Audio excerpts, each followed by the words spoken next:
All right, thank you. We are here this evening. What's the date today? May 17th. All right, at approximately 4:41. So thank you everyone for being here.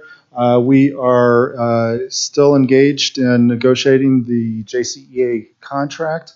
Thank you very much for the people that are in attendance and observers. As usual, I appreciate your attendance. Please respect the process. As you are well aware, we're doing very important work, and it is helpful for us to be able to hear and not be distracted. I would ask that if you're going to have a conversation, please step outside. And also when you step outside, please be cognizant of the doors closing and that I'll wait till this person comes in. And when we come in and out, please don't allow the door to swing freely. Thank you very much. All right. We are going to do a quick check-in. Elephants in the room, distractions, your name, what you do. And I'm not going to ask a question tonight. I want to use our time as efficiently as possible. And time constraints. So I will go ahead and start down here. Good evening, Jessica Garza, Principal, Jefferson Junior Senior High School. No time constraints, no elephants. Thank you. Brooke Williams, Jeffco Art Educator, Jeffco Parent, and Jcea President. And I will let our bargaining chair address my elephants. Thank you. Rob Cassidy. I'm a science teacher at Stanley Lake High School. I don't have any time constraints tonight, so I'm here for the duration. Like Brooke, I will let our bargaining chair refer to our elephants. I will make some statements later in the night regarding some elephants as well and other conversational points. Good evening, Amanda Perazio, Executive Director of School Leadership. I do not have any elephants in the room currently. I do have a time constraint. I have Jeffco Virtual Academy graduation this evening at 7, so I will need to leave around 6:15 or 6:30, and I will come back if we are still here at the table.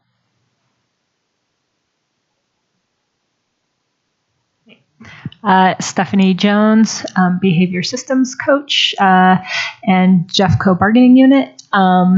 My elephant now is who's going to take notes when you leave. I think we need to figure that out. And no time constraints, although I am a little tired. Good evening, everyone. I'm Monica Nurenburn, and I'm the Executive Director of Professional Learning. No elephants, and I don't have a time constraint, although you will see me on my phone because my husband is out of town with some personal matters, and so I have a 12 and just turned 14-year-old who will only be with my mother until 8:30, and then they're on their own. So they're actually good. I don't think they're going to throw a party, but I don't think they're going to be in bed like they're supposed to. So I might be checking my phone and just, seeing what's up. So please know that I'm fully here, but also fully wondering what's happening at home. Hi, my name is John Weathers. I'm a mediator and facilitator with the Federal Mediation and Conciliation Service. I don't have any elephants. Feels like that would maybe be unusual. And I don't have any time constraints. Hello, Michelle Malis, bargaining chair for JCEA and also Spanish teacher at Green Mountain High School. I am here for the duration. And as a team, we did have an elephant, and I thought it would be more time efficient just to have one person share that. So the elephant in the room that our team shares is that we were really surprised and also dismayed by the early ending of our bargaining session on May 4th. We had agreed to move locations to better accommodate district personnel. We'd set aside the entire evening to wrap up our bargaining, and tonight's bargaining date was only supposed to be used in cases of emergency, such as we're making progress, it got too late, both parties agreed to break. We had a number of members that took time out of their busy schedules to be there, And they were also greatly disappointed by the early ending as well. It felt like our time had not been respected and that we were not following our norms about a mutual agreement to go the duration. In particular, Process Agreement 10, we feel was broken, which sets aside 15 minutes at the end of a session to draft a joint communication and set the next agenda. And we were sitting there waiting for that, and the district team walked out. And we were very confused about why that happened that way. It wasn't communicated to us what the problem was at that time, and it was upsetting. I'll just say that. Walking out abruptly did send a message to us, and it sent a message to those watching. While our counter may not have been what was expected, it happens. We have received proposals that were miles away from acceptable to us, but we went to caucus and put into the work to return a counter. We were not supposed to end until 9 p.m., and we feel that we could have used that time better to exchange proposals or maybe to communicate about what the issues were so that we could work through them together jointly as a negotiations team. These roadblocks and slowdowns have been a pattern when we get to money historically. While this current team was not involved in previous bargaining sessions, the educators in this district have been through these delays year after year, and they are rightly frustrated. We need to do better. Many of our educators are holding off on choosing insurance plans, which is due Friday, by the way, and summer employment as they wait for us to finish. We owe them a good faith effort to come to an agreement on a contract that would be mutually ratifiable tonight. As a team, we all agree that we have generally enjoyed this collaborative bargaining process this year. We feel that we have done a lot of really great work together, and we look forward to continued collaboration in this style. We hope that will be the spirit in which we approach our negotiations this evening. So let's do it.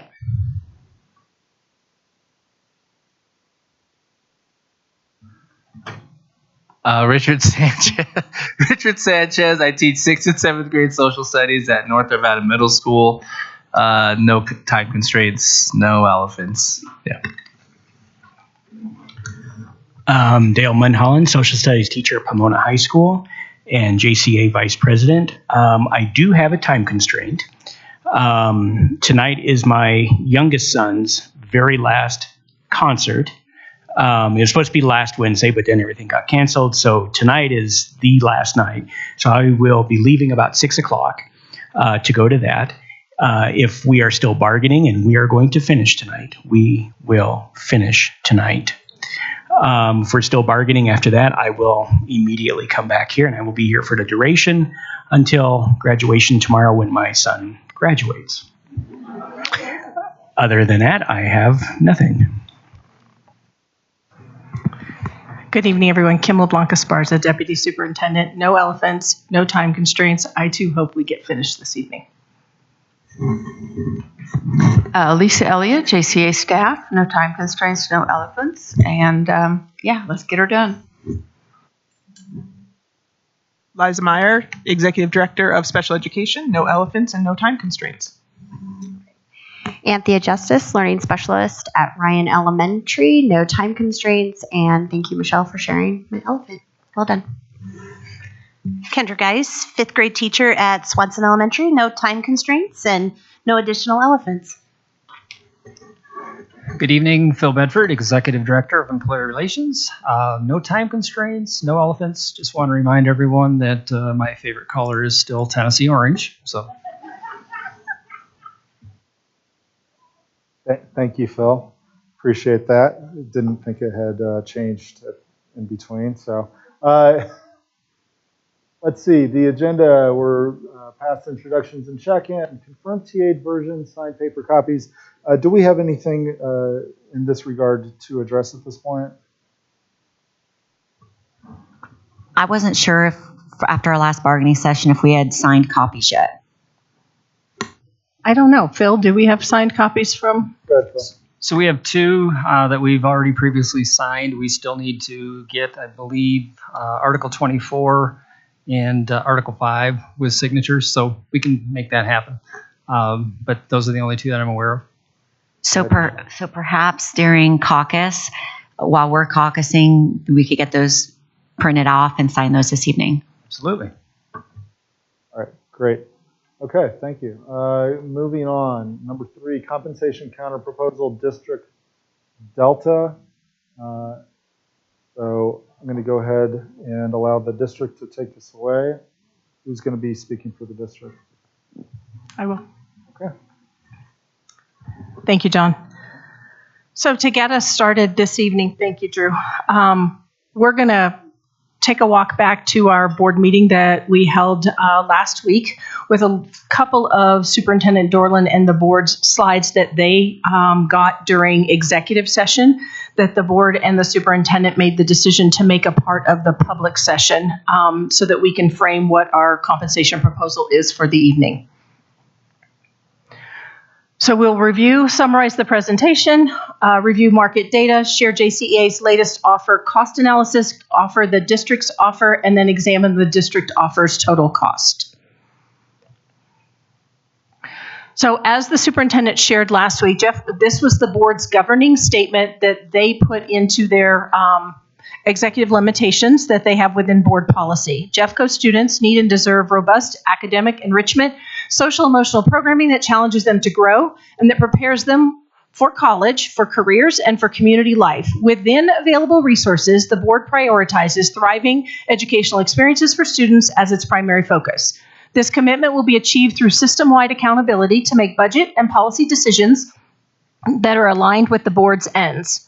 So we recognize and honor the commitment to employee compensation is absolutely essential for a thriving educational experience for our students. But we also have to make that within the resources that our board designates for this purpose. So the big picture that Superintendent Dorland shared with us last Thursday, for 2 consecutive years, the board has approved a budget, including compensation increases that were estimated to draw from the district savings or the fund balance.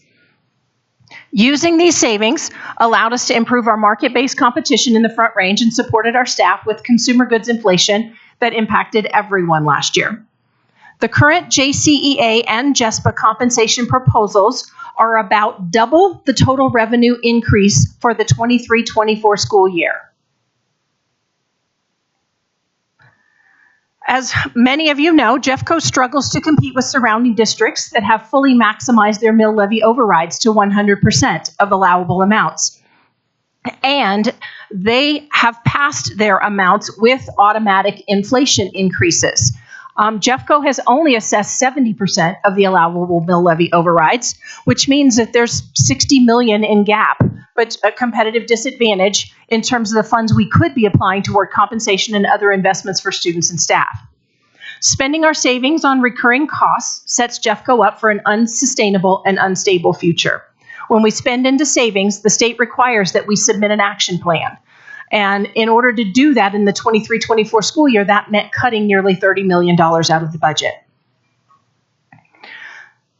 On Thursday, the superintendent also shared information about the general fund and actual balances, fund balances as of June 30th, 2022 that was audited. And what was important and take away from this slide is that while the district does have a fund balance that shows up as $213 million, only $139 million of it is unassigned. Because of having to assign non-spendable, restricted, committed, and TABOR, the unassigned reserves are $139 million within the budget. Now, what's interesting about that is we go to when she put together this slide, and actually I think Brenna deserves credit for this one, the general fund's projected fund balance for June, again, 30th, 2023, revenue is coming in about $1 million higher than what we presented at this table, I don't know, a few weeks ago when we talked about what the revenue was going to be for 2 reasons. Number one, the budget stabilization factor was brought down at 180 versus 150 million. And there was one-time at-risk funds. And what we mean by one-time is that the state carried over the highest amount of the last 3 years, and that's a one-time. It will go back down to Jeffco's normal percent of economically disadvantaged students. So expense for this year is coming in a little bit less than revised budget. In fact, it's coming in somewhere in the 10 to 21 million use of fund balance versus the 32 million that the board allocated. And so the ending fund balance right now is estimated to be somewhere in the 192 to 203 million as far as the forecast at the end. I'm sorry, let me back up. We forecasted 192 to 203, and it looks like budget was approved at 181 million. So as we look at that, we added the increased revenue. If you see in the third column there under variance, we adjusted with the 1 million. We also have built in the variance of 10 to 21 million as far as use of fund balance versus the 32 as expected, which means that we're going to come in between 1.3 and 2.4% of what was budgeted, of what was forecasted to budget. Now, one of the things that was pointed out within that, I know we've talked back and forth, and the discussion and the conversation has come out that, you guys said you were going to come out at 18 and you came out at 12, or you said you were going to come out at 10 and you came out at 7.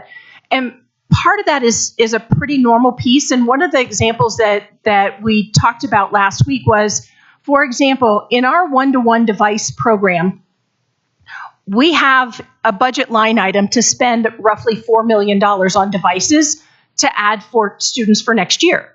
And so the new students coming in that are going to get the new devices, if those devices don't come in by June 30, but they come in middle of July, they're going to hit next year's budget, not this year's budget.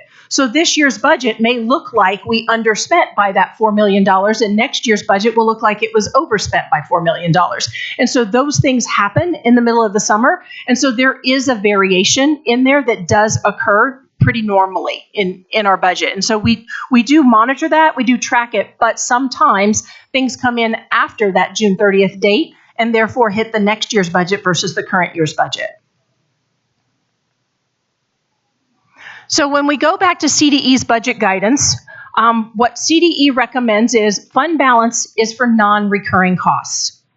Best practice is to not spend non-recurring money on recurring expenses, or to have a multi-year plan on how the expense will be funded if it's recurring, a recurring cost, and moving it to recurring revenue.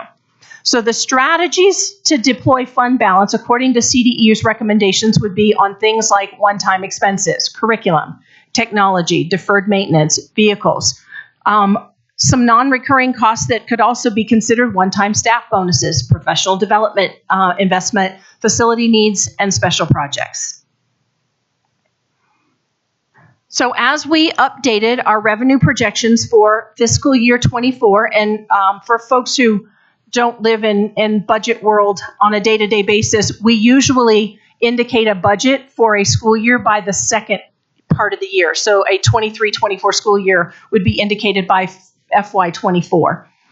Our updated total revenue projection of $912 million for fiscal year 24 includes all the remaining amendments and increases that were passed in the School Finance Act.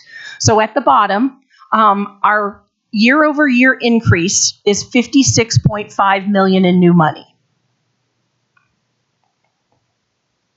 So to recap, we gave $67.2 million in compensation increases, both salaries and benefits, going into this year, 22-23, representing an average of about 10.5% across all employee groups, and the range was 8 to 12.5. The general fund revenue increase of $28 million from $827 million to $855 for this year represented a 3.3% increase. So the district did have to draw upon fund balance for those costs. And we're willing to do so because we wanted compensation to be competitive and we wanted to be able to compensate our employees.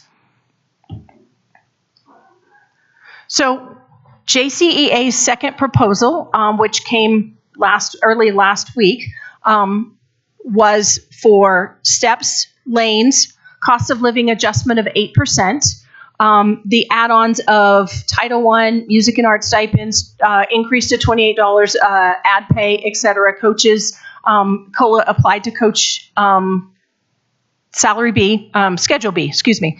And then medical benefits of $20 increase for employee only and $40 increase for employee and family would add up to $55.6 million in increased cost. So In talking with our Board of Education, in working with our finance team, and I apologize for the note running over the bottom of that. That was not intended. I'll try to read through that.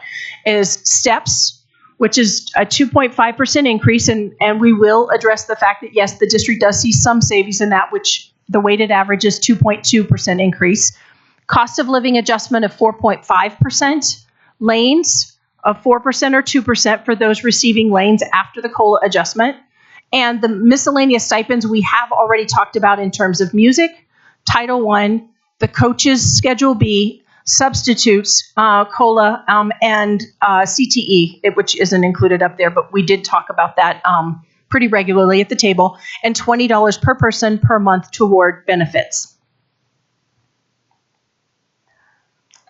We broke that down so folks could see what those compensation increases would cost in terms of overall.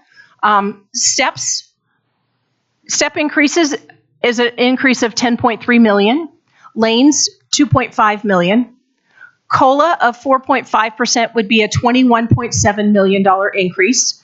The miscellaneous stipends that we've talked about add up to roughly $2.1 million. If we increase $20 to employees per month cost of insurance benefits, that's a $0.75 million cost for a total of $37.35 million. Now, as we've talked about in the past, total compensation, as we're looking at that, is salary and benefits altogether, including potential stipends, et cetera. So we kind of ran the numbers on the salary of a $75,000 teacher salary, which is right in the middle, since our starting is at 50 and our top is at 100. If we just looked right smack in the middle and applied 30.5% of benefit, what benefits would cost us, and that includes medical, dental, short-term disability, para, et cetera.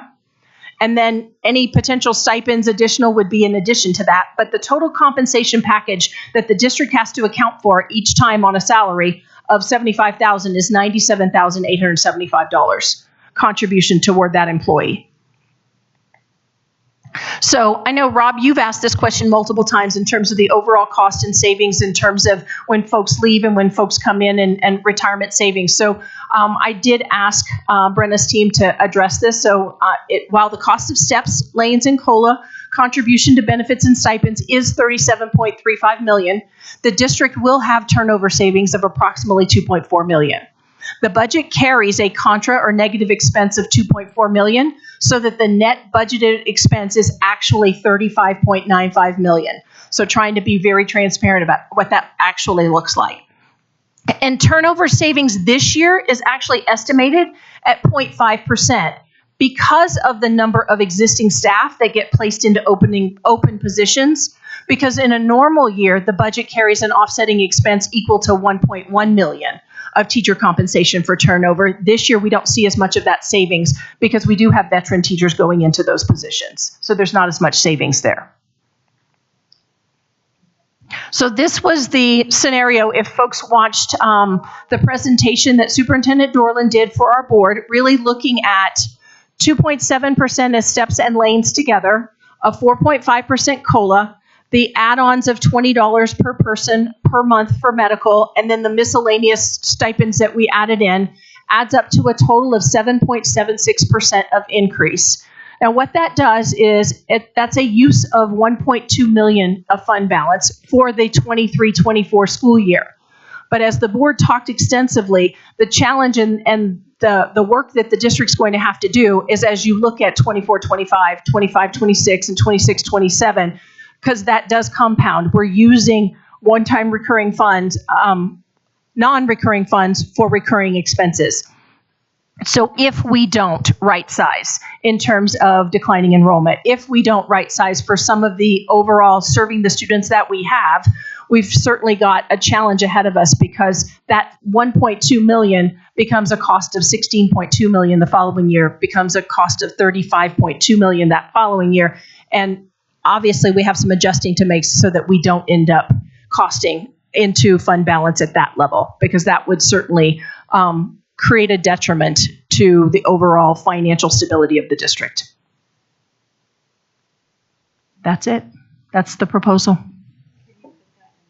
Absolutely. Rob, go ahead.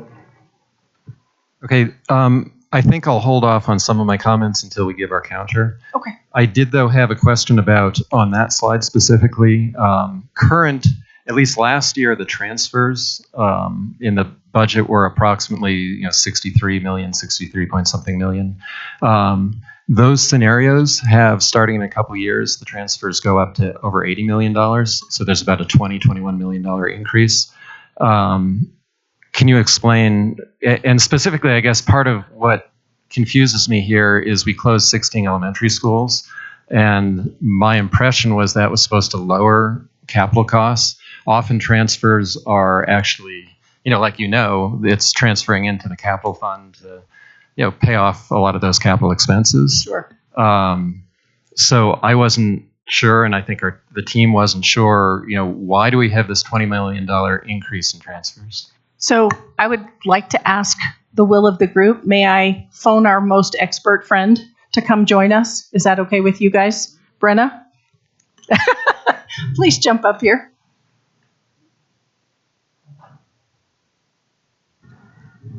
While she's done an amazing job to educate me in this whole process, she still is absolutely the expert. So I'm going to ask her to speak to that. Okay, so I was getting a Brenna? sidebar question. Go ahead and introduce. I'm Brenna Copeland. I work in the district in finance. I'm the chief financial officer. So I was getting a sidebar question, and so I apologize. I didn't hear your whole question. Can you say it just quickly again? So this year, or I don't know exactly this year, but last year in the comprehensive financial report, the transfers from the general fund were about $63 million, or $63.5 million. In a couple years there, it goes up to about $84 million. Mm-hmm. So I'm wondering, what is the district going to be transferring $21 million to? Primarily to pay our employees. How does that fit into the budget? If each of the funds that employs employees, which is our transportation fund, our food and nutrition services fund, various other funds, anytime we give a compensation increase, we have to increase the transfer to those funds to pay those employees. So for example, the $67 million is artificially low because we've offered to defer a portion of the capital transfer next year. The following year, we have to replace that money. So the capital transfer goes back to its normal level of $23.8 million plus an additional $3.5 million. So that's baked into 24-25. In addition, 24-25 and every out year increases by an amount commensurate to pay the compensation increases that we are forecasting for the entire district, basically, in funds where we carry salaries, which the majority of fund expenditures other than in the capital funds is for salaries.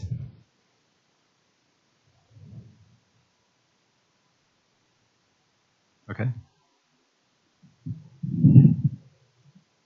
All right. Any other questions? Any other comments? Lisa, go ahead. I think I got this written down right, that you were listing $10.3 million as a step cost for people eligible for steps. Is that right?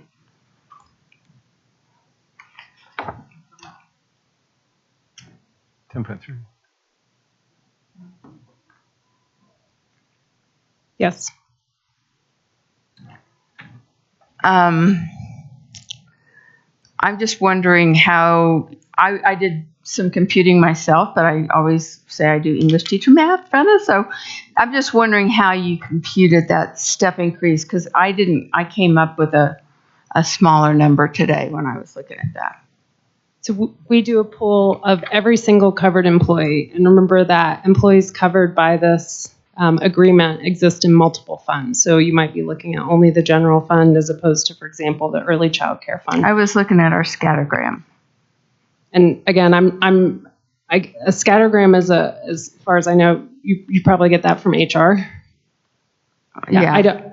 Sometimes payroll, HR, I don't know. I pull every single employee, literally every row is a unique individual, and covered by your agreement across all of our funds, no matter what fund they're paid. And I think the scattergram should have everybody in all our funds and our bargaining unit. Didn't come from me. I don't know. Okay. And then I take each person and move them a step if they're step eligible. And so obviously folks who are at step 22 Right. They don't are get a not step. receiving a step. Right.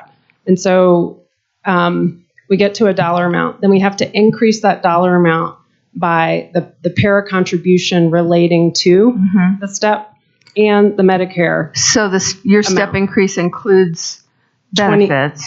It includes 22.85%, which is the incremental increase in para and Medicare for each step eligible person. So literally I run it for the entire roster.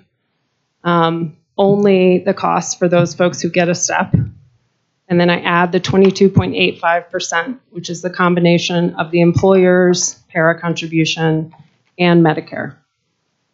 Now, when we talk about what's a fully benefits loaded cost of an employee, which Kim showed in another point in the deck, we talk about 30.5%. And that's because obviously the full benefits package includes that, but we don't assess.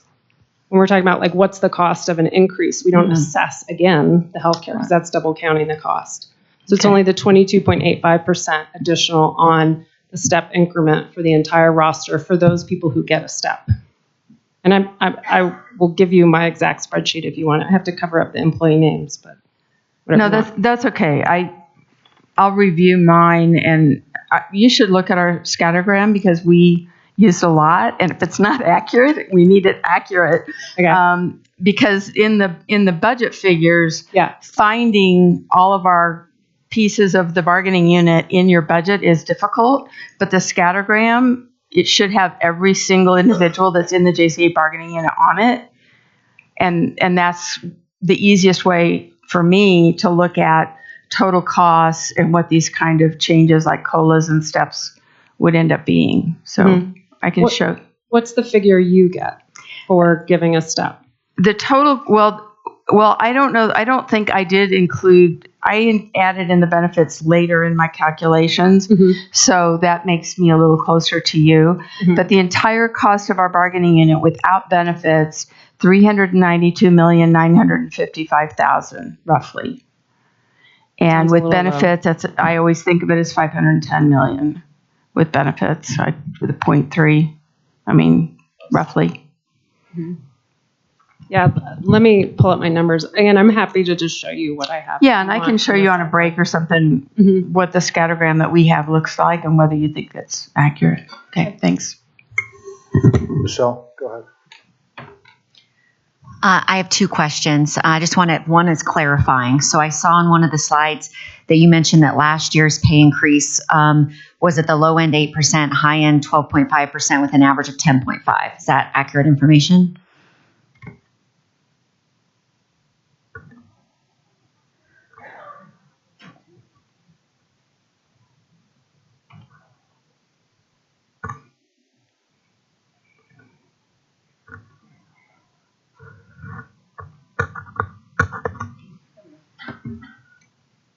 Okay.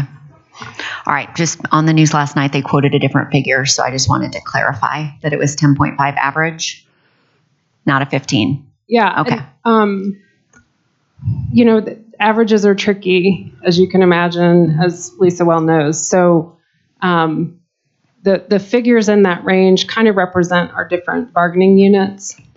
And so the JCEA bargaining unit as a whole, the total compensation increase was around 10.5%. Now, how that translates to an individual's experience, looks different because we moved to a brand new scale. So some folks got quite a bit more. So the word average is tricky. It does mean that on the whole, like what were we compensating the same group of people in, if you compare apples to oranges from last year to this year, apples to apples, two sets of apples. It was 10.5% more for JCEA. And honestly, Michelle, I would say we provided a copy of this deck to media sources. Okay. So they have the same numbers that we have up here. Thank you. I appreciate that. My second question was around, and I don't know whether we're getting to this later, but how does this affect our coaches and activity sponsors? Is that a separate part or?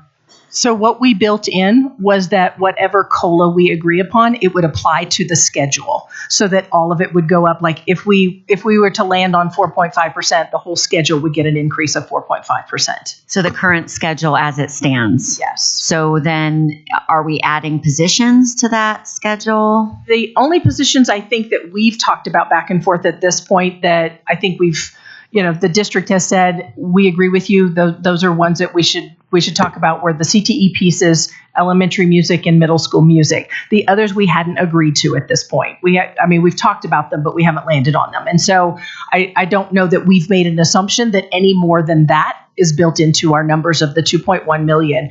That's COLA for the coaching schedule, COLA for substitutes. That's title. I'm sorry, I didn't say title. If you remember, I think we talked about going from you all had asked for 1% to 2%. And we said, we're going to look at that and run the numbers. We actually embedded that in. So that includes a 2% stipend for Title I teachers. Well, it's an increase of 1, but yes. It's an increase of 1. Yes. And then CTE and the music. Those were the pieces that we costed out as being included. And so then were you anticipating that that would be future work for whatever group is convened to look at because there's a lot of language and there's a lot of other parts to that. Right. No, I think the last time we had a conversation, if I remember right, and correct me if I'm wrong, because we've had a couple, is that we would try to fix some of the ones that seemed most out of step with our neighboring districts. And so we had talked about music and we talked about CTE. And we said we really wanted a group of people to work with Patrick and his team through the fall semester to really look at market comparisons all around us in districts and bring to this table a recommendation of what the schedule should look like, what should be in it, what positions, any positions we should add, any adjustments we should make to amounts. And that was, I think, at least our last conversation at the table to say that's what we would like to see happen. And we'd like to fix those couple that we just talked about. And sorry, one more. So I just want to clarify because it was a little hidden, or there was that wonky thing. So then in terms of the benefits, because we had suggested the 20 and 40, but you went back to the 20 total. Is that what I saw? We did. Okay. I've got Dale, then Lisa. I just have a real quick question on the total money being offered. I can't remember off the top of my head the total amount of the current proposal. Is that including just the JCEA bargaining unit, or is that also lump in building administration principals in that? Go ahead. Will you go back to the slide where we have the total that I think Dale is referring to? Dale, I want to make sure I'm answering your question right. Are you saying what's included in this 37.35? Yeah, is that representing just a JCEA bargaining unit, or is that also assuming increases for administration? That is just JCEA.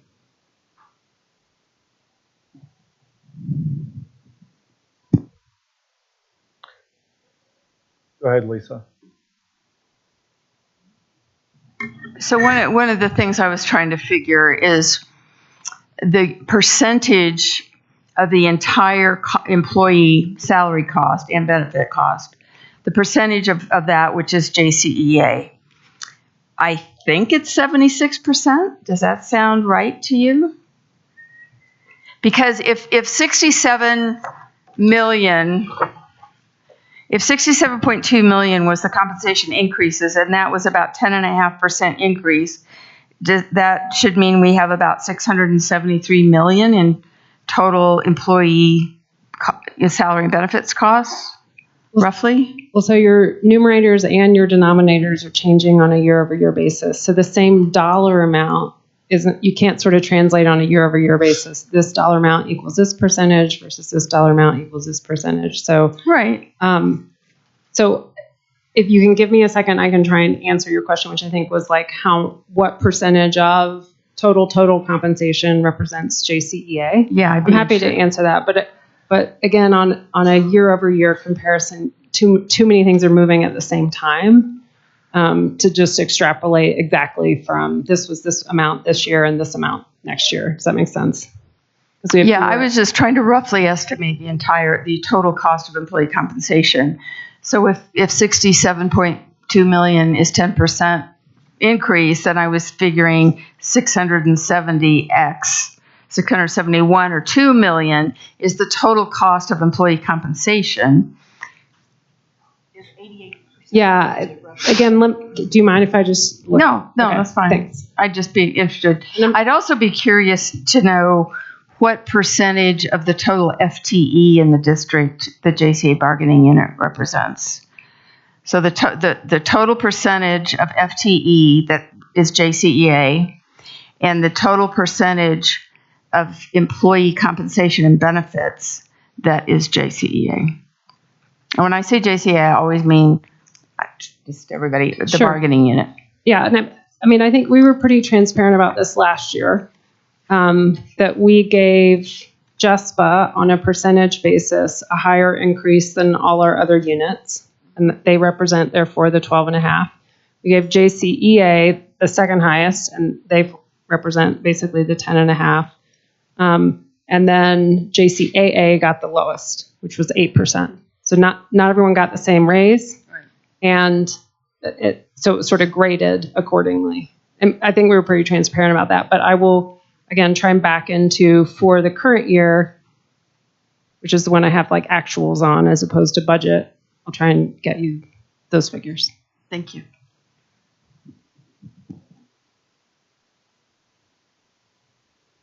All right. Any other questions or comments as it relates to the presentation just given? Go ahead, Michelle. Would it be possible, and maybe you've already done it, let me just look. Oh, it's in there. Okay, never mind. I see it.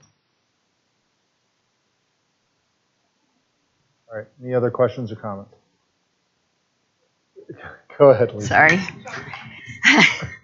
I just wanted to comment on the underspend, because we've talked about that at this table a lot. And I just want to, first of all, say that the percentage of underspend this district has with almost $1 billion budget is commendable. It is. It's very small. But I also want to point out that $10 to $20 million of underspend is a 2 to 4% COLA to the JCA bargaining unit. So it's small when you look at the whole budget, but when teachers look at that, like there was this underspend that could have gone into my salary, and it would have made a big difference percentage-wise to me and my family if I'd gotten an extra 2 or 3%. And so I just say that. I say that, Brenna, because I'm not criticizing your department or anything, because that is a very small, difference in a budget this large. But I just want you to understand the way educators look at that and why it's so important to us that we are monitoring that and addressing the concerns of our membership. Can I say one more thing? Thank you, Lisa.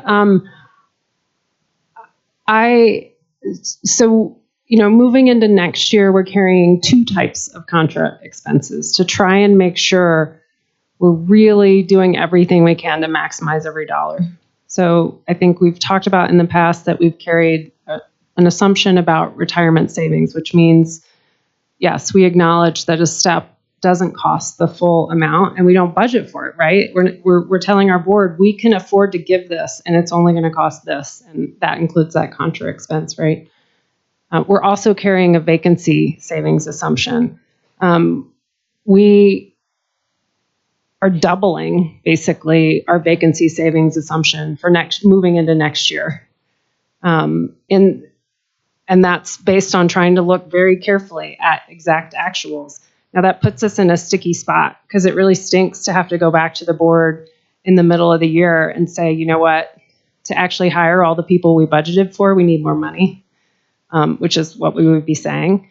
But we're totally willing to give that a shot and see if we can spend even, closer to that edge. It's a fine edge, right? And to Kim's point, I can't control when stuff shows up and what year it hits. And a $4 million purchase of computers is not unreasonable for a district this size. And so there are some things like just kind of beyond my control, but I want to get it as close as we can within reason. I don't want to end up in the situation where we can't actually hire the positions we've budgeted for because we don't have enough money. So I'm trying. I don't know. Thank you. Any other questions or comments? Okay, let's move on. My understanding for item number 4, sponsor coach stipend schedule, District Delta. Are you going to be handling that also? That one should come along toward the end because what we did was we built into the compensation proposal that those would increase with COLA. So we'd like to move on to the safety and mental health MOU because we do believe that we're really, really close. We were the last time, and we think we can get that done. Does that work for you guys? Okay. And just for clarity, when you say towards the end, do you mean? I mean, as we come to an agreement with compensation, Understood. we have to agree on language in terms of the coach and sponsor stipend schedule. Understood. Go ahead, Michelle. Go ahead, So Michelle. sorry, okay. one No, more go ahead. question. So one of parts of our compensation proposal was increasing that 6th lane from 2 to 4%. So was that not considered? And That's not a part of our proposal. All right, understood. All right. So we're moving on to the safety and mental health MOU language. Who's going to be handling that for the district? Okay, Liza, take it away. Okay, I'm just trying to attach the piece here, so give me 1 second. We ended last time, and there was just one adjustment that we have since last time. I don't know. Thank you, Drew. And so the only thing was if you scroll down to under issue identified improvement for safety protocols. So keep going. There you go. The one that's in the blue up there, orange if you see it on your screen, is the Jcea had asked for it saying including leave the rest of the day. We just altered the language to say taking leave for the rest of the day. We would hate to have an employee just leave and we don't know what's going on or what's happening or any kind of sign out procedure. So we can make sure to take care of them. So we wanted to make sure that that was altered a little bit so it doesn't just have a person leaving if that were an occurrence. And that was the only adjustment from the Jcea proposal. So when you, just quick question, when you say taking leave, would that mean like they're taking like sick leave or they're just leaving? Like, how do you see that in terms of? Good question. Yes to all. It could be that an employee has an injury and they have to leave and that the principal or the school administrator would be one that is accounting for that. It also could be that the employee just needs time and they're putting in time for that. So those are case by case situations, but we want to make sure that's not unaccounted for. All right. Any questions or comments? Go ahead, Stephanie. No? Okay.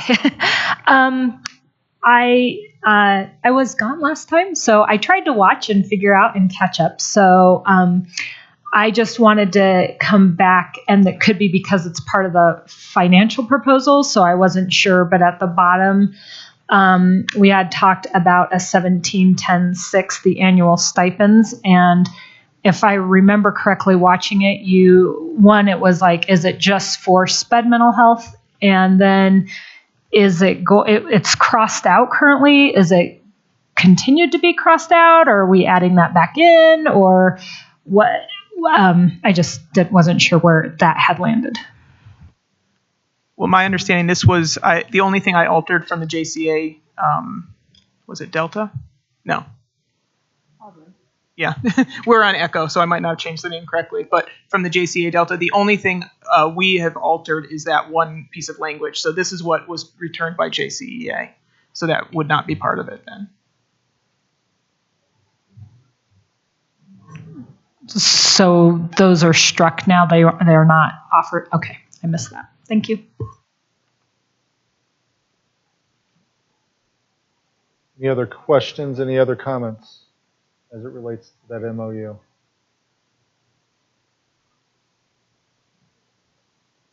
Okay.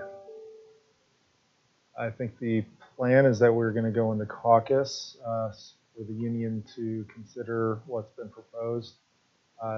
Any idea how long you would like?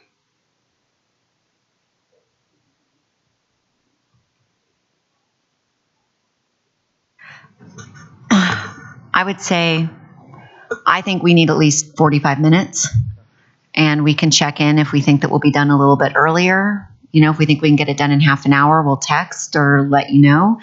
If we need longer, same. Yeah, I'll check in. So, yeah.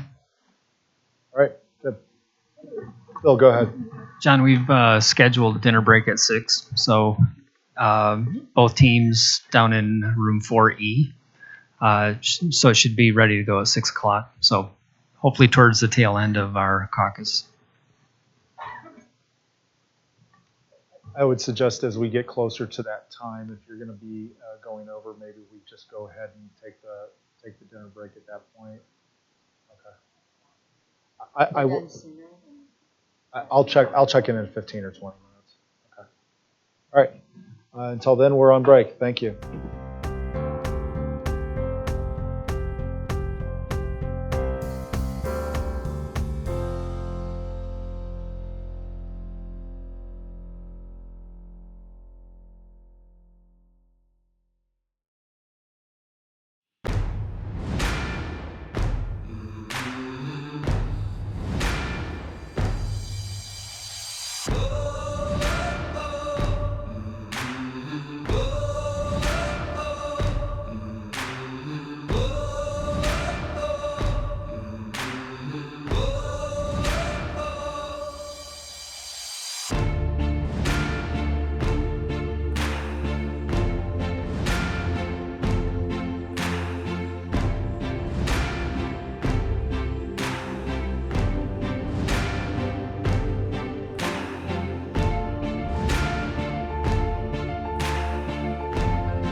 All right, we are back after caucus and dinner break.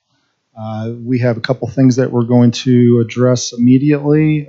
The MOU on mental health and safety is in the union's court. I believe it's going to be Anthea and Stephanie. So go ahead, Stephanie, take it away. Okay. Looky there. For the love of Pete. What? Oh, yeah. Microphone, all the things. It didn't copy over the changes. I did. For the love.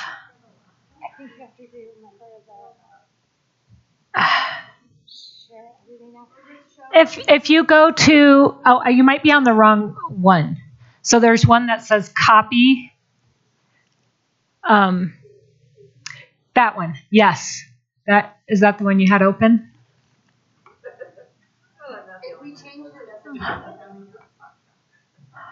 I don't know. I copied everything. I don't know. Okay. I'm going to go through. I don't know how to make this better, so I'll figure that out, but this will be quick. This is very quick on this top part. The or less was struck out. It was supposed to be left struck out. It somehow in this in this copying fiasco did not. We talked with Liza. It's copped out. The or less is struck out. I don't know why it's there. We'll fix it. Everything else, we can scroll down. We're good. You guys all agreed on all that last time. Keep going. Thank you. Perfect. Okay, so we're here on taking leave for the day. So during caucus, we pulled Liza and talked with this because we really wanted to not have it come out of educator personal or sick time. But we also know that we want to make sure that it is written so that it is something that is successful for everyone involved. And Liza had a really good explanation for that. So I'm going to let her jump in on this part. Yeah, I think we have some good systems in place right now that leaving it as taking leave for the day can look for that discretion between the mental health provider or the person involved. It could not be a mental health provider solely, and the building administrator in order to make sure that we are honoring when a person needs to take time and either leave the building, the person needs to take time and just take time and space in the building themselves or leave for a little bit and come back. There are so many nuances and pieces to this that just taking time and sick time is not always adequate. So we wanted to make sure that that is under the discretion of what that building needs. We also know that there are slight, slim chances, but that sometimes this might be seen as a way for somebody to leave, and we don't know what's happening. And they might leave, and it's not because of an incident. So we want to make sure we're not having people abuse that in any way, even though we know with good faith that wouldn't be happening in the majority of cases. We just don't want to open up a door that's going to be an issue at all. And we have checks and balances. If there is something that there's an issue, we are happy to work with the building in order to figure out what's happening and what needs to happen. So. Awesome. Thank you for that explanation. So we were going to try and clarify it, but after Liza's explanation, we thought we would accept that language. So that is a good to go. So it's really minor. So the last part is scrolling down, to the 1710.6.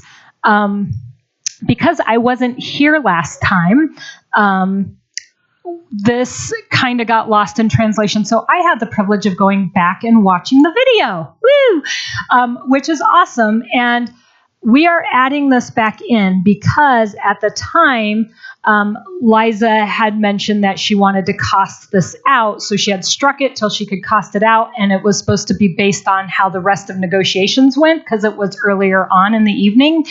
And then negotiations ended up stopping. And so we didn't get back to it. So we want that added back in for SPED mental health right now because professionals, because they are the hardest to fill. And it really is the whole purpose of the whole mental health safety and MOU was to really attract and retain the mental health professionals. And we really need to find a way to attract and retain. Other districts are doing this, and we know that some people are saying, well, as soon as I get my clinical social work, I'm licensed, I'm out.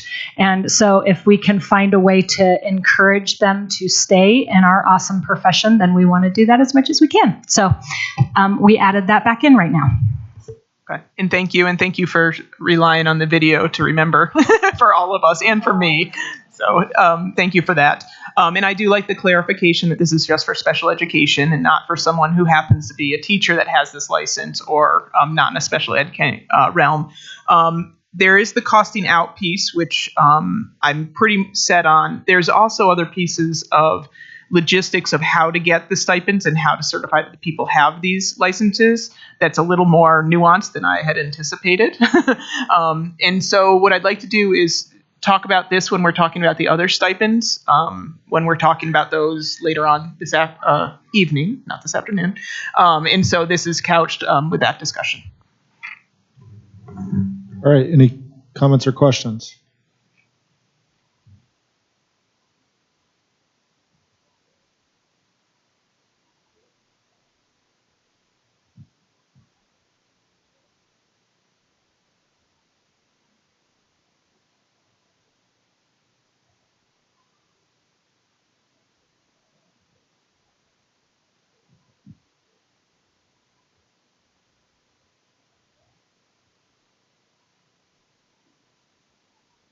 All right. Any comments or questions? Are we ready for a consensus check on this? Okay, let's see some thumbs. We have to wait for the the cost reload? out. Yeah. So while we're good on language, we're not Good good on on language? costing. Okay. Yeah. Yeah. Okay. Where are we on the cost out then? Well, I was going to say if we could do consensus on all the language up to the 1710.6 stipends, I think we could all be in the same place with that. Yeah. Okay. All right. So go ahead and let's see that. All right. Getting something on? It's something. Brooke? Okay. All right. Good job. Thank you. When will the cost out occur then? The stipends. Okay. All right. All right. So moving on, let's go to number 8, compensation counter, JCEA Echo. Who's going to be handling that for the union? Okay. Rob, take it away. That would be. Looks like Brooke, you're starting. Yeah, I'm starting, but I don't recognize this presentation. It's a different color and everything.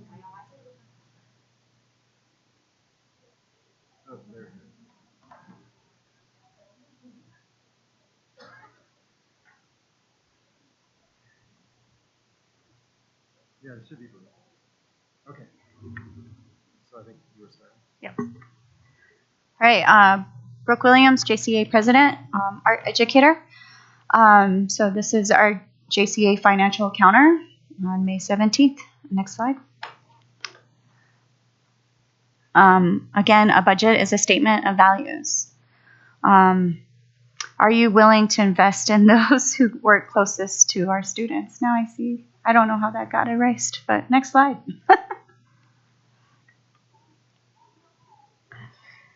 All right, I sit on the voluntary retirement benefits committee, and recently one of our vendors, Mark Stone, said from his retirement benefits meetings, he shared last week that he's having more and more meetings with educators that have turned negative. More and more educators are not asking how to invest their money or about future investments, but the conversations have turned into how much longer do I have? Can I retire next year? So we want to know, how can we retain our most valuable assets as our veteran educators? And we want to keep people in Jeffco and to keep them happy. Next slide. So for some good news, the state increased funding through the School Finance Act. There was a $180 million buy down of the budget stabilization factor, which comes to a 10.6% increase per pupil spending. That's $1,018. Also, $40 million additional funding. $140 million in additional funding for special education. This year, the state of Colorado, or next slide. This year, the state of Colorado committed to the largest reduction of the BS factor ever, resulting in Jeffco receiving an additional $60.3 million in state funding, coupled with an increase of 10.5% in per pupil funding. Since Jeffco is the beneficiary of these increases, it only makes sense that these increases should be passed along to those who are in the classroom with our students. Furthermore, the state has publicly stated that it will completely buy down the BS factor next year, meaning Jeffco can expect another increase in state funding next year. Next slide. So we felt this was an important slide to show as well, and we made adjustments for the district's recent counter, just showing where we would be ranked in the Denver metro area. And we also wanted to point out that Cherry Creek has an average or a minimum increase of $16,000, and that's a 12.4% average increase for veteran teachers, and $48 million in new money for their certified schedule. Adams 12 is starting at a $58K base pay with an average of an 8.7% increase. And we just wanted to, again, point out where we would land comparatively to surrounding districts in the metro area. Next slide. We understand here that we're comparing apples to oranges in some cases, but with the state's investment in education, districts throughout Colorado are budgeting what they value, and we are seeing historical increases to educator pay statewide. Even Woodland Park, where the evil Ken Witt resides, got an 8% raise. Yes, next slide. So we've heard from Board of Education members that they have concerns about a deficit budget, but we still manage to put money in reserves yearly. So when the amount of money put into reserves over the past 5 years, which is a little over $96 million, is almost the exact same amount of unspent money that was budgeted for in general instruction. It's difficult to understand why that unspent money for general instruction was not used the following year to increase salaries, upgrade classrooms, or other improvements for the learning conditions of our students, instead of simply being placed in reserves. Furthermore, with the closing of 16 schools, the money that would have otherwise been dedicated to the operations of those schools does represent ongoing savings, which should be invested back into the classrooms and schools, some of which could certainly be used for salary. So, as Lisa had stated earlier, the underspend in comparison to our overall budget is to be commended because it's relatively small. But when you look at it through the terms of COLA, it could represent a percentage increase in that area. Next slide. And we know we've seen this slide before. We've shared it numerous times, but we felt it was worth looking at again just to frame our conversations tonight. And so Rob wanted to highlight a few things about this before we moved on. Actually, not about that, but I wanted to say a few things. And we initially hadn't really been thinking of doing a big slide presentation with justification here. But as a result of statements made at the board meeting and also a letter that went out to all principals in the district, we felt it was necessary to give a little bit more context, and that was needed after what transpired in the last board meeting and that letter. We would like to start out, though, certainly thanking the Board of Education for the last 2 years. There have been significant raises. Teachers appreciate that. It has made a huge difference in the lives of many, many teachers. So let us know that, or I hope you realize, board members, that we definitely appreciate that. And it has been an enormous benefit.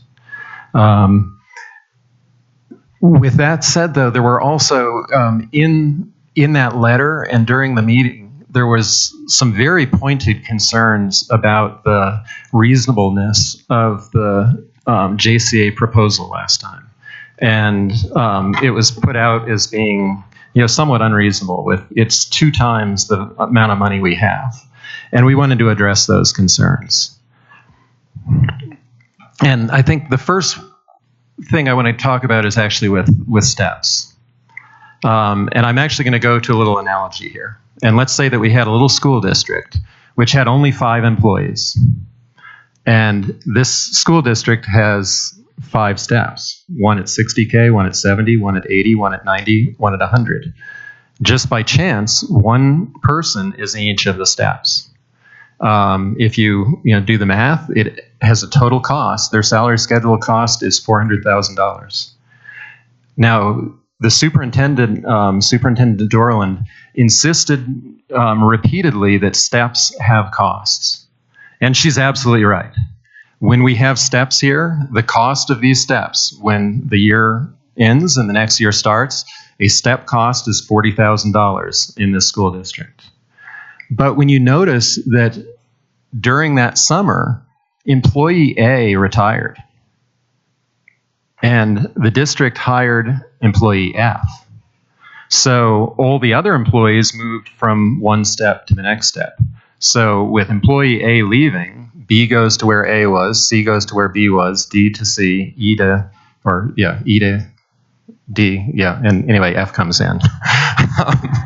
So the bottom line, though, is I agree with Superintendent Dorland. There is a $40,000 cost to steps, but there is also a net cost of zero. And we hear over and over that steps have this, $10.3 million cost. Well, that is the $40,000 cost here. Obviously, Jeffco's salary schedule is much more complex than this. The number of employees is many, many more than this. You're not going to have convenient one person moving each step. But the basic principle is the same. You have people entering low in the schedule. You have people leaving high in the schedule. Over the series of many, many, many years, you're going to average out to zero. And there might be some years where you're going to get, a little bit less retirement, a little bit more, a little bit less hiring. Some years you're going to get more retirement, and you'll actually have, net savings during that year with the steps. And I think, to me, this has been a major kind of issue between the Jcea team and the district team for many years in bargaining. And we realize that you have to, when you're budgeting, you have to be conservative. And you can't assume that, it's always going to average out to zero every year. So, we accept that. And when we've looked at data over the, like 2018, 2019, until the pandemic, we were looking at the actual costs year to year, and we were never getting more than about half of the cost of steps. So if steps were $12 million, we never got a net increase of more than $6 million. So in our numbers, when we make assumptions, we're kind of going with that upper limit of what we are seeing in terms of if you have $12 million in steps, you'd assume, a maximum amount of additional cost of half that $6 million, or $10.3 million. We're going to assume about $5 million for, possible costs with steps. Now, it could go the other way. There could actually be more retirement, and you could have zero cost, or you could actually have negative cost. But, sound fiscal management says you got to, plan for a less good scenario than having an actual, zero-sum result there. Okay, so kind of to summarize that, net costs includes money paid minus money saved by retirement. If no one retires, then the net cost is the cost. If the same number of people retire as get hired in step one, then the net cost could be zero, again, depending on the distribution of things. And again, we're going to conservatively estimate about half of the way between, basically no net cost and 100% net cost. Now, there were statements made at the board meeting that giving a COLA, our salary schedule has step costs of 2.5%. There were statements made at the board meeting that if we have money from the state, we have to subtract out that 2.5%, and then whatever's left over, that would be the COLA. So if, let's say you had a 3% increase, a 3% COLA from the state, we'd have to subtract out the 2.5%, and then the district would offer a 0.5% possibly. And we fundamentally disagree with that statement. We think it's misleading and fiscally, I think it's going to essentially mean that we'll end up putting money elsewhere in the budget, and then other districts will be putting money into salaries. As a result, then, we will get progressively, every year we do that, we will get less competitive as a district. So, yeah, other districts will put it up and, do the full amount of the COLA. We don't, and that's one of the reasons why we are at near the bottom of the salary schedule, in addition to the issue with the mill.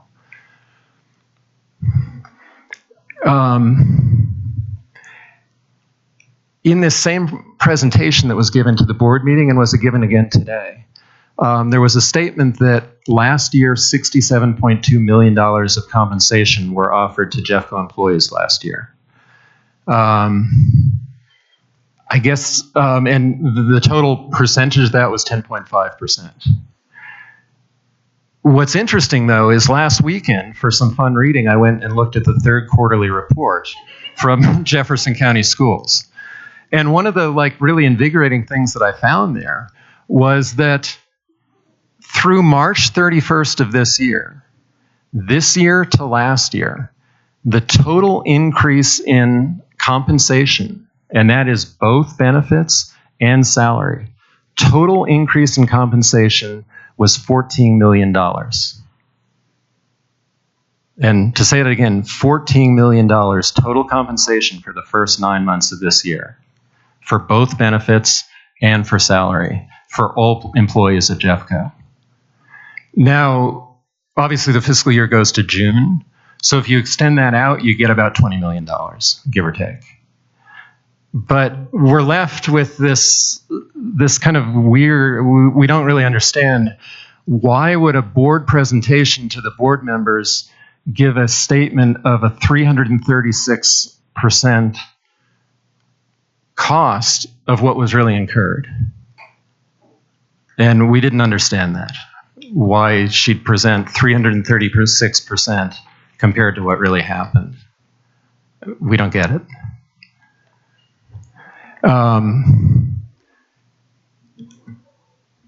I'm a science teacher, and when you're doing science, if you find a result one way, one good way to see if it's can be confirmed or can be at least supported is approach it from a different direction. And if you get a similar result coming from the different direction, then that adds validity to your conclusion.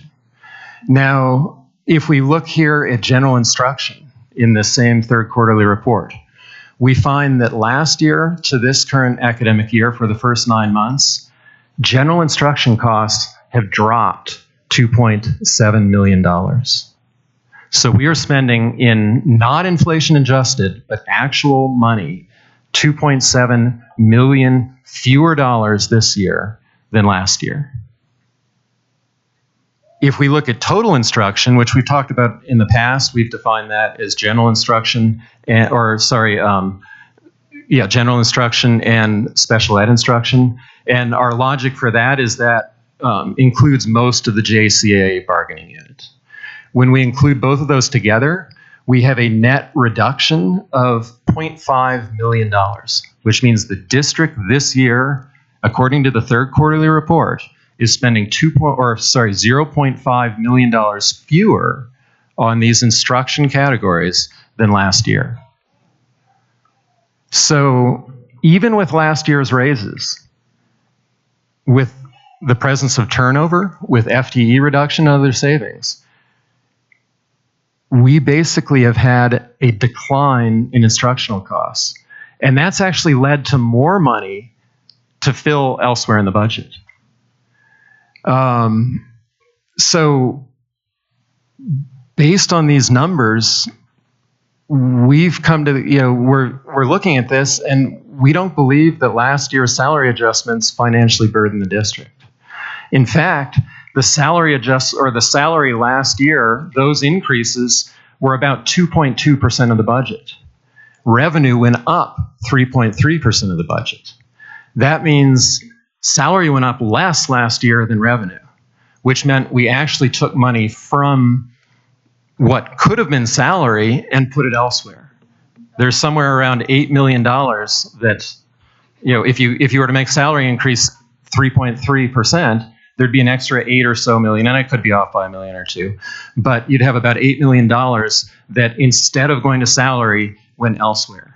So if we end up with a deficit in the budget this year, according to the figures I see in the third quarter report, it's not because of salary. It's because of other items in the budget.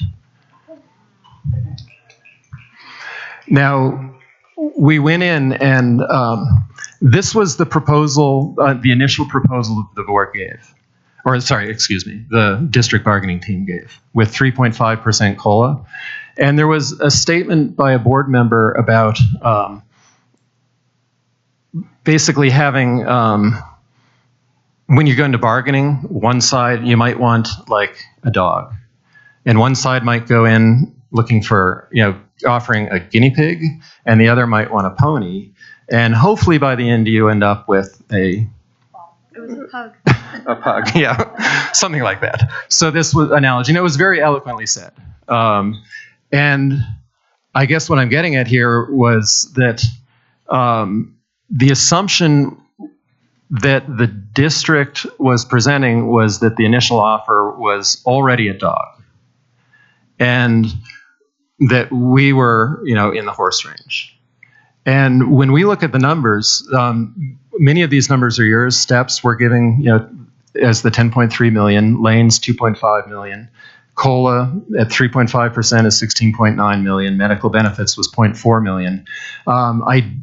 What wasn't in that calculation was turnover. And again, we have a slightly different turnover value than what you gave earlier, based on the assumptions I made. That was $5 million. FTE reductions, I did take that because I was actually more conservative than you were initially, so I adjusted it to what you'd come up with at 17.7 million. When you subtract out the 5 and the 17.7 million, you get a net cost of $7.4 million. So when we saw that, we weren't thinking dog. We were thinking it was more traditional bargaining terrain. When we look at the Jcea offer, and this was the one that caused the end of the meeting last time. Again, steps 10.3 million, lanes 2.5 million, COLA was 38.7 million. We had a proposal to go from 2 to 4% change in lane 6. And again, that's a total estimate. That is a real cost though, because you're adding a new lane in there. You have people moving to there. That is, that will be ongoing money that goes in there. So that is a true cost, having that addition into lane 6 there. Medical benefits at 1.2 million. Turnover was 5 million. FTE reduction, 17.7 million. You end up with 31.5 million. And we went in with this kind of numbers in our head. And the money coming in from the state is somewhere in the vicinity of, somewhere between 56 and we came up with 60,000, or 60 million, excuse me. Slight difference there. So there's a few $1 million discrepancy in the modeling there. But, the bottom line is we sincerely believed that we were giving a very reasonable, maybe a golden retriever type offer here. And I guess we were really caught off guard when everybody walked out. Then when there's a board presentation saying that we're asking twice how much money the district has, and we were really thrown by that. And these are the numbers we were using. We gave that offer 2 weeks ago in good faith with this in mind, and we're really quite shocked when what transpired happened, because we thought we were in the big dog category. Now in terms of last year and this year, district figures, again, give the increase about 10.5%. Revenue increase was $28 million. Like I said, previously, actual compensation cost was about $20 million. And that, again, is according to data extrapolated from the third quarter report, just kind of going forward to June there. Now, here's the thing on this slide, and I know it's kind of a cluttered slide there and a little hard to read, but what we were trying to get at this slide was last year we were given a 10.5% increase, and sincerely thank the board and the district bargaining team for agreeing to that.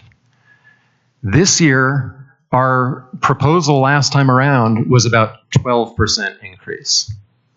So we're going from 10.5 last year, which according to what we were seeing in the third quarter report, we were able to fiscally handle, to this year, 12%, a 1.5% increase.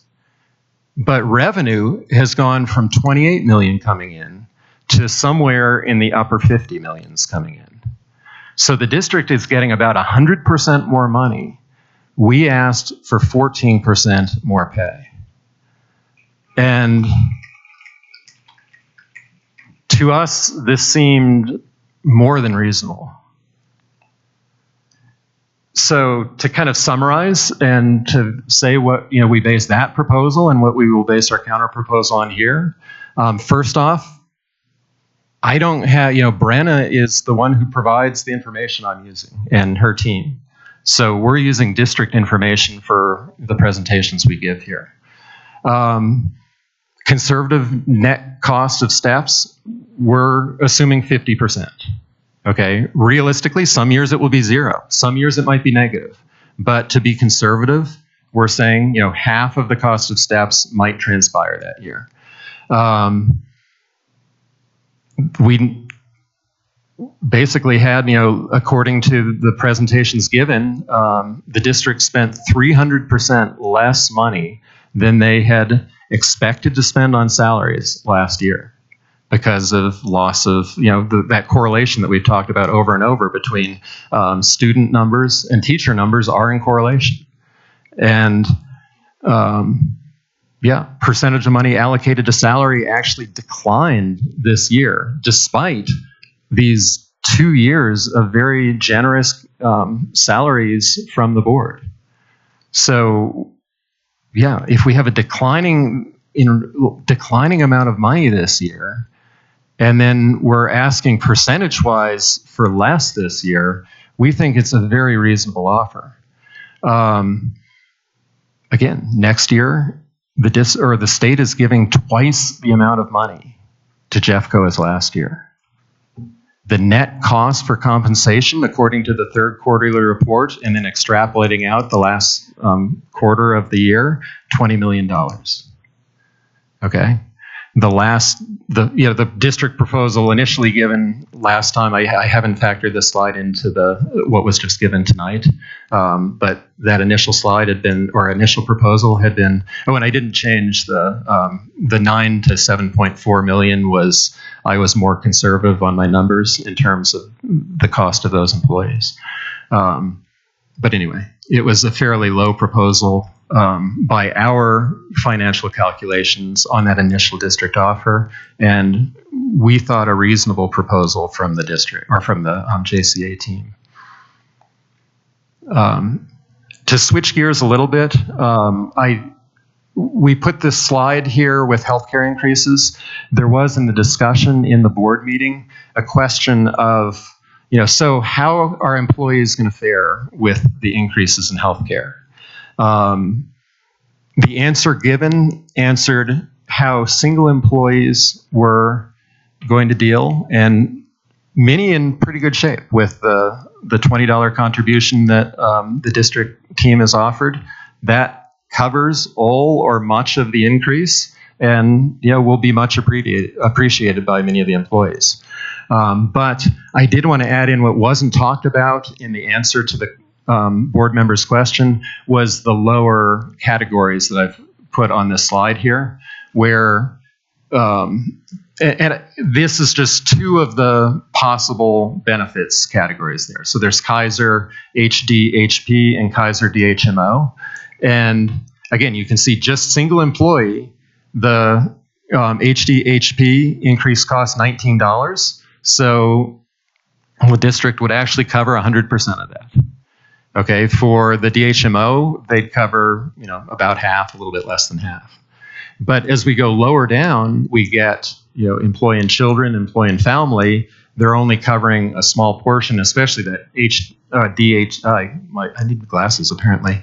DHMO, though people in that plan will be spending an extra $100 a month for coverage, which is $1,200 a year, which will eat up, a pretty big chunk of additional compensation that ends up coming their way. So we wanted to give this specifically an answer to that board member's question, where these are the numbers that are there. And I guess we would like to see a change to where there is different amounts of contributions, so that these members with families, they find that if you have kids in the plan, the kids generally use the medical needs less. And because they use the medical needs less, you end up getting lower rates when it comes time for premium. The way that we are currently operating in the district, we're really discouraging having children and families in the plans. So many people in that situation are just insuring themselves and potentially shopping somewhere else, or maybe they have a spouse who has coverage, but we're really discouraging having those families, which then drives up premium prices. So I think it's imperative that, in discussions, we need to figure out a way to address that and make it so that we're not driving away those people. Okay, I guess I'm up. And thanks to Rob's exhaustive research and reading of the financial reports, that's part of what we're basing, again, our counteroffer on. So as a counter, we would ask steps and lanes and a 6.8% COLA. We would like to keep the increase in the percentage difference between lanes 5 and 6, moving from 2 to 4%. Additional sponsor stipends, and there's an asterisk there because the cost of the plan that we are asking for is $788,000. It does include the elementary, middle school that you had mentioned before, and then some additional items that Lisa has that she can share, either now or at a later time. Okay. Mental health special educator stipends, which were, again, mentioned in the MOU. We costed those out at about $120,000.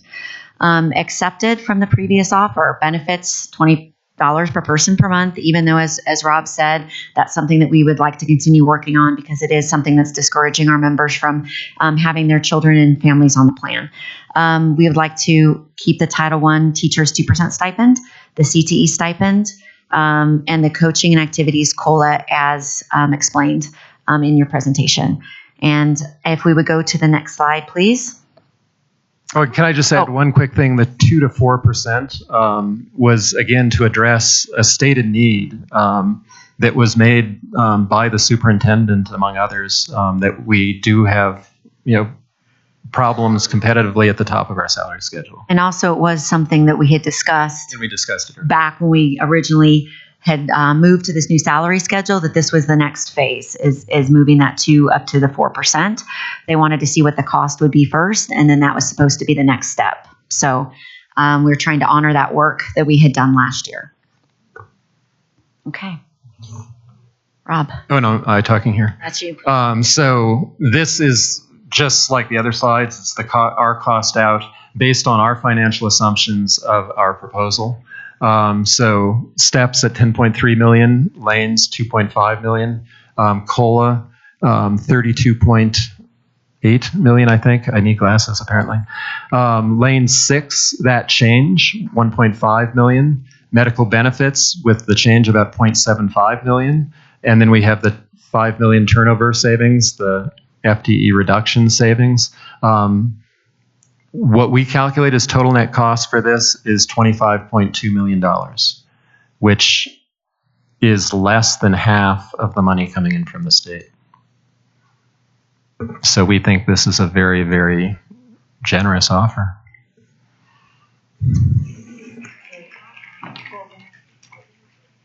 Yes, a golden retriever. I've always liked golden retrievers, even though I'm not a dog person.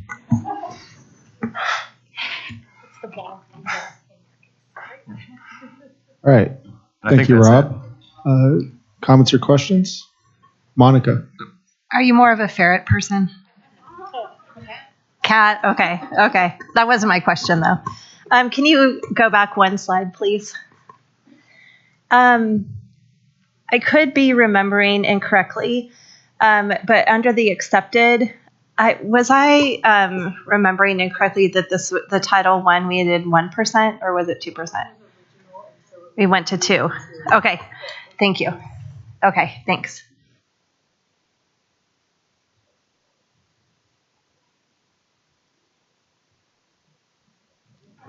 Any other questions, comments? Go ahead, Kim. In looking at the districts that you guys did some research on, did you happen to look at year-over-year funded count declines in those districts as far as how many of them are experiencing declining enrollment and are losing revenue due to that? No, well, I had asked actually and they know that they were trying to compile it at CEA, but I had not heard back yet where that was. But I think we could get those figures possibly, but I think we have to reach out to those districts and that was a question that was asked that we never got circled back to. So it is something we are looking at too. Takes a little legwork. I get it. Thanks. And I will note that we do though see a pretty direct correlation between student count and teacher count. So logically, if you don't, logically, if you don't have need a fewer teacher, students, so, you have fewer teachers, they kind of cancel each other out. All right. Any other questions? Any other comments? Liza, go ahead. All right, I'm trying to take over from Amanda and taking notes, so I might have missed this part. But the elementary, middle music added to the with this asterisk. Can somebody explain that, just so I can get notes?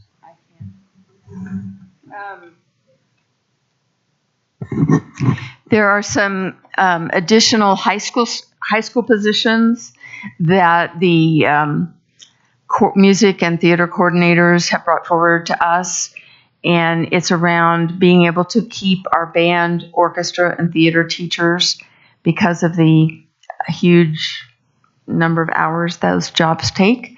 And I can give more details, but that's what that's about. And then it also includes stipends that we've talked about for middle school and high school music and some art.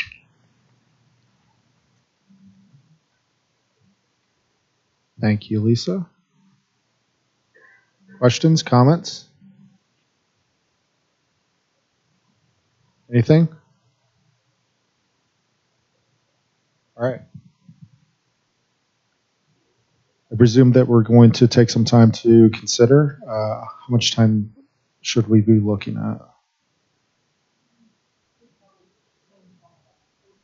45. Okay.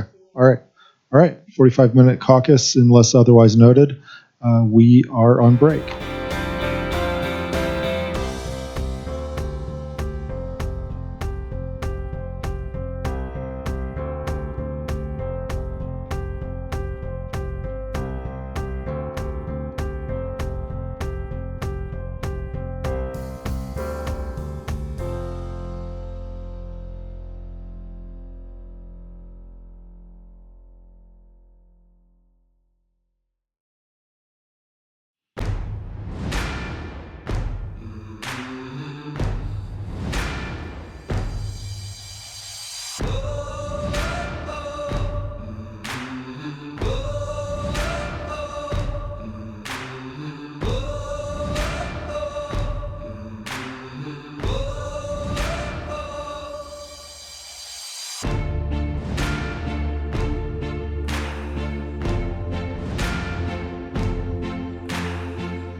All right, we're back from our caucuses, longer than we originally anticipated.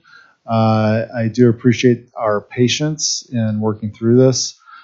My understanding is that the district is ready to make a counteroffer. So go ahead and take it away, Kim.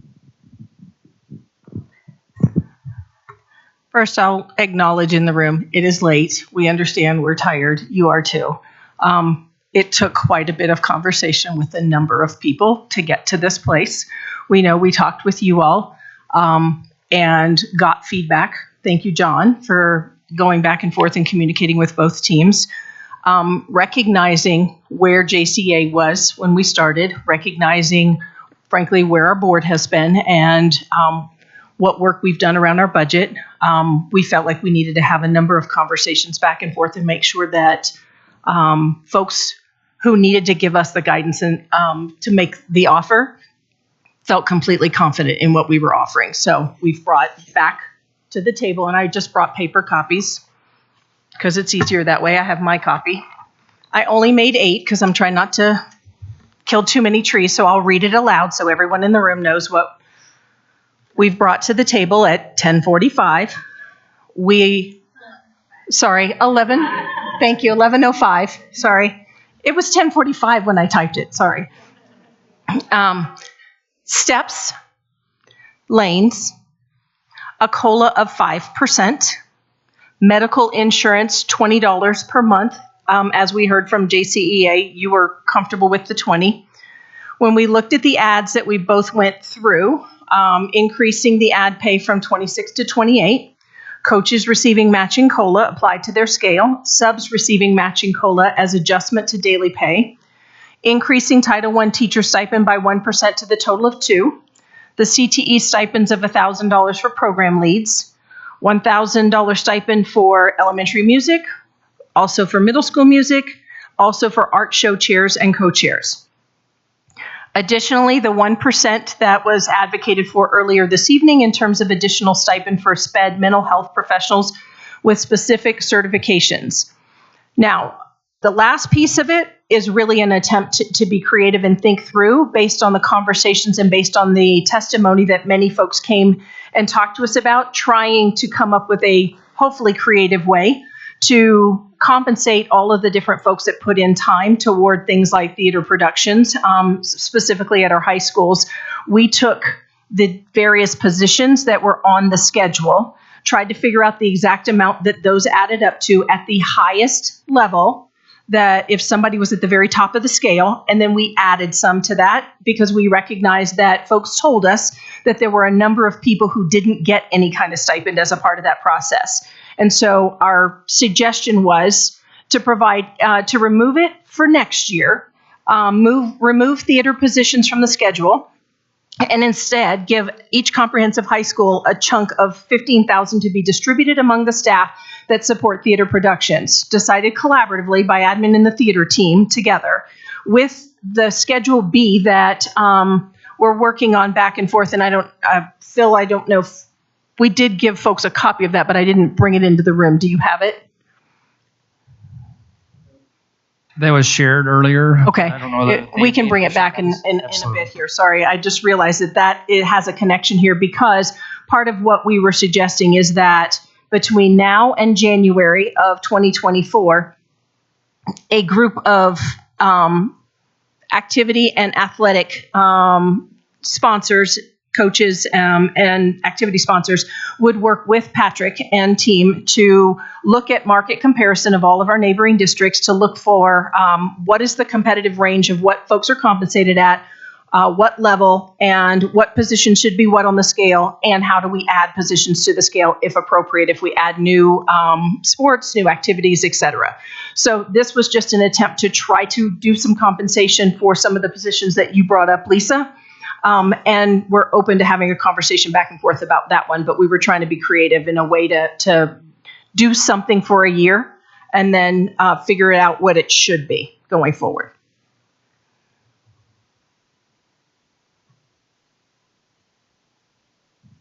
All right. Any questions or comments?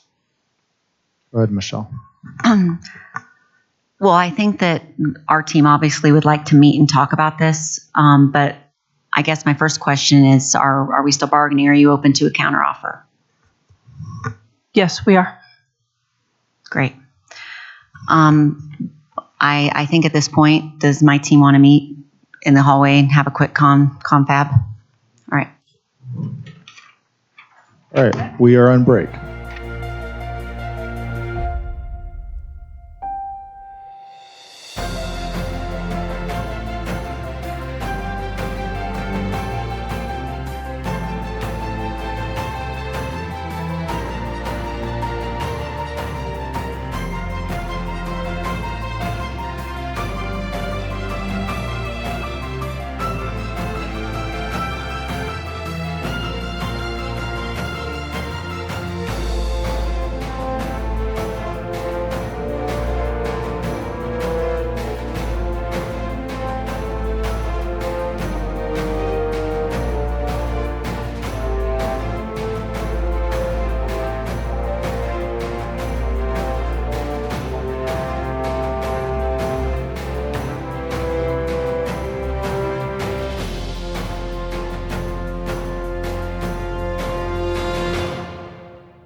All right, we're back from break.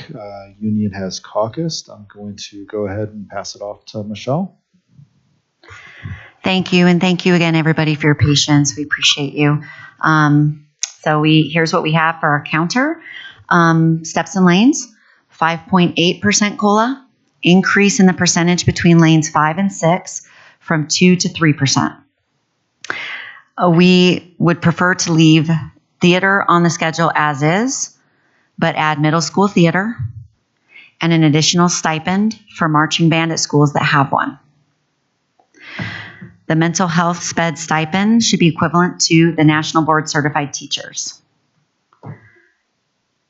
And then benefits still at the $20 and all the other things the same. Title I, CT stipend, coaching activities COLA, elementary, middle school music added to schedule.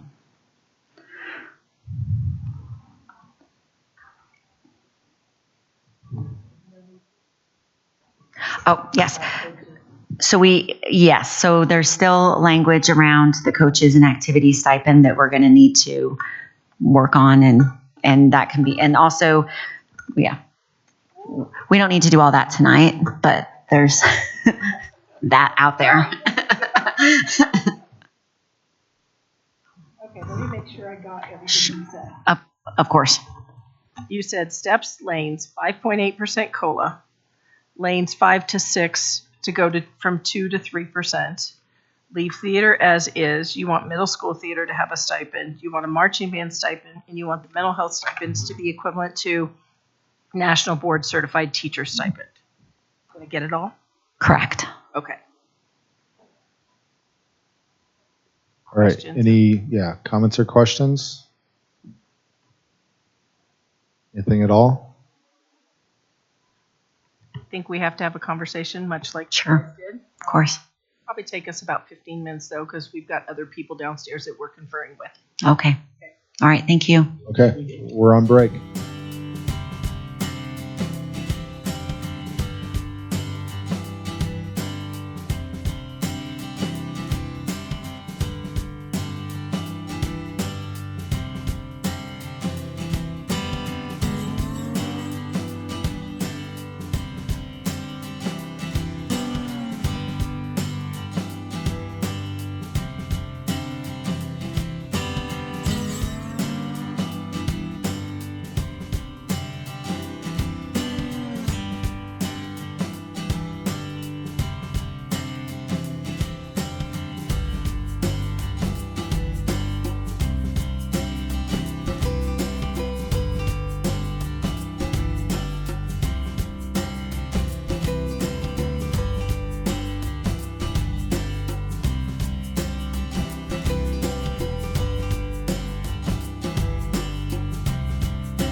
All right, we are back. The ball is in the district's court. I'm going to hand it off to Kim. Yeah, if you'll give me a minute to catch my breath. No worries. Sorry, I'm really that out of shape, I guess. Sorry. Okay.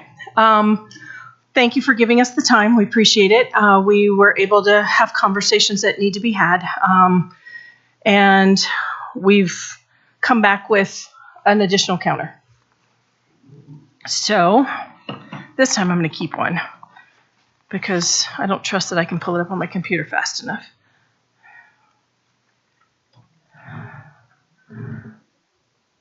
So where the district's team is at this point is steps, yes. Lanes, yes. The COLA is at 5.25. Medical insurance at $20 a month.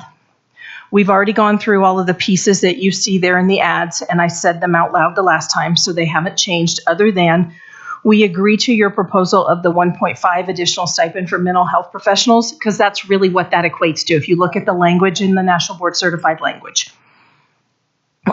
Sorry, I'm still breathing. Asthmatic, sorry. Adding high school marching band schedule, we would agree to that, and adding the middle school theater piece. I do need to point out in the hard conversations that we've had with both our board and our leadership team, the district is not open to a counter at this point.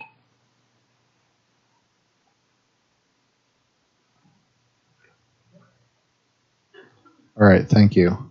Any questions or comments?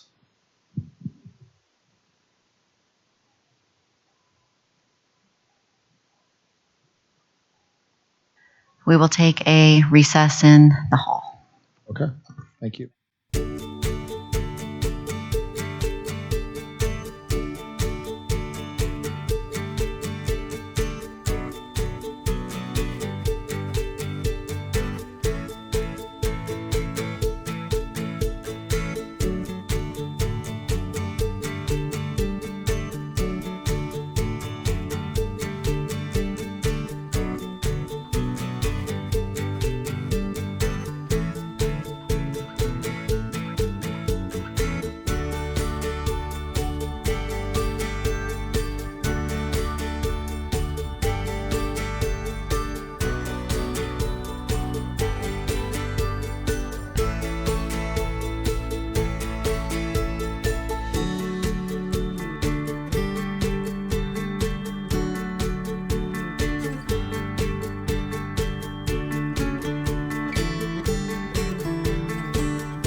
Okay, welcome back.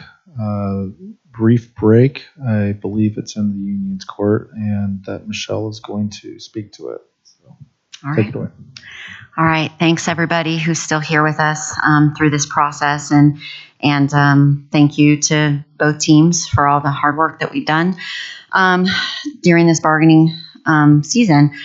I do want to, before I go over this, I want to say that in the future, I think that we do need to have some conversations, and probably earlier, about agreement about our bargaining process and expectations, and also on numbers, on using projected versus real numbers, and having an agreement on what those are.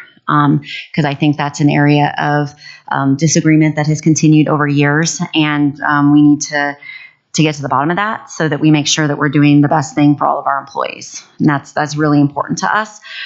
We also think that given the fact that our upper end of the scale is lower and that's an area to work on, we need to continue that work. That's something that's going to need to happen because we do need to remain competitive, and that's important to our community. It's important to our students. It's important to our educators and their families.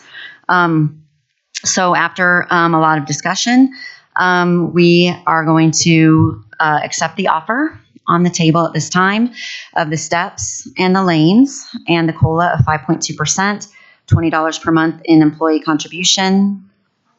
What did I say? Oh, 5.25. 5.25%. It's late, y'all. 5.25. And it is. Increasing the Article 17 items as listed, with the coaches adding to the COLA, subs adding to the COLA, Title I, CTE stipends, the elementary, middle school music, and then also for the Jeffco Art Show chairs and a 1.5 additional to our SPED and mental health. We're also adding the high school marching band Schedule 1 and 1,000 for our middle school theater teachers.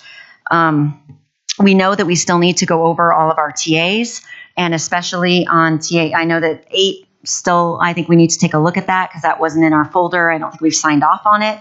And then 17 to make sure that is tied up, especially all the work that we had done prior to this.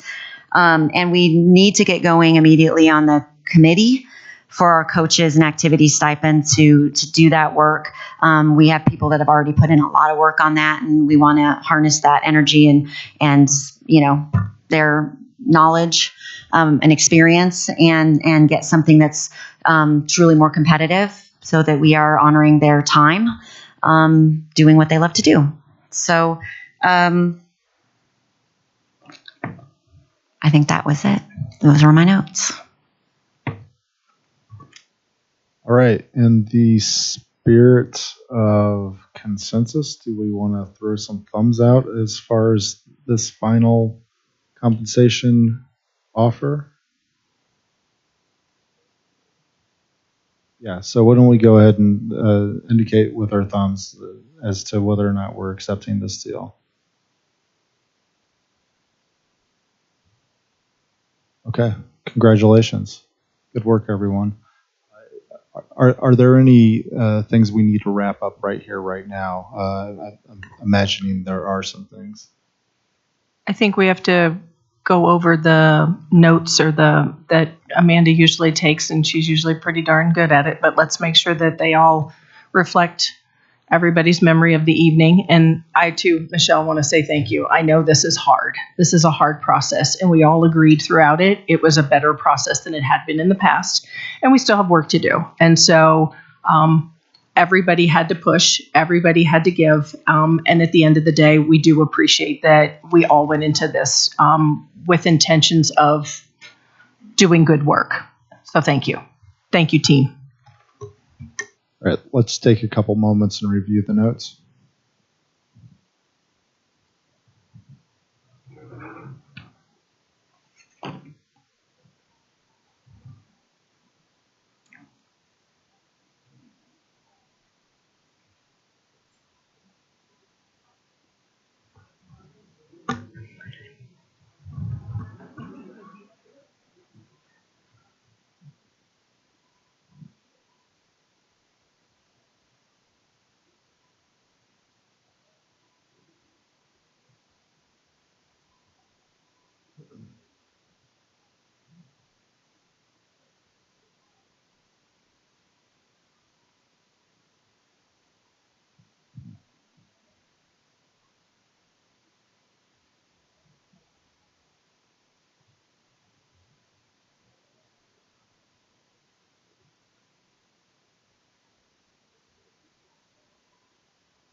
as we're finishing up, thanks everybody who's still here, and thanks for helping with the chairs. Thanks for being here for the process, and thanks to Drew for still being here too.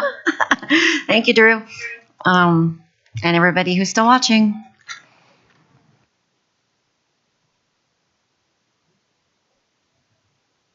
All right, where are we on the notes? We all good with the notes? Let's see some. Oh, Phil, you have a question or a comment? Yeah, just point of clarification. I know it's getting late. I think we do need to schedule a little work session so we can take care of all the details of all this. I don't know whether it's a small group of us getting together to do that. Probably the sooner the better, so that we can get things rolling, so that you can be ready to get your information out to your membership for ratification. But I don't think we should wait too long, like maybe in the next couple of days to be able to put this together. Lisa and or Michelle, do you have any idea who you would like to work on that as a small group, or how do you want to proceed with that? In terms of making sure the language is all ready to go. The last couple of Lisa, Brooke, and Brooke, do you want to do that? And we'll look over. In terms of doing this ASAP, I was thinking during the day. Like I could. Oh, got it. I've got time Friday. Yeah. I mean, I think. Well, but we need to get this out for ratification. Do you know when the ratification is tentatively set? Maybe you can talk to Phil tomorrow and come up with times at work or whatever the case may be. Okay. Exchange of emails. Okay. Yeah. All right. Okay. Thank you, guys.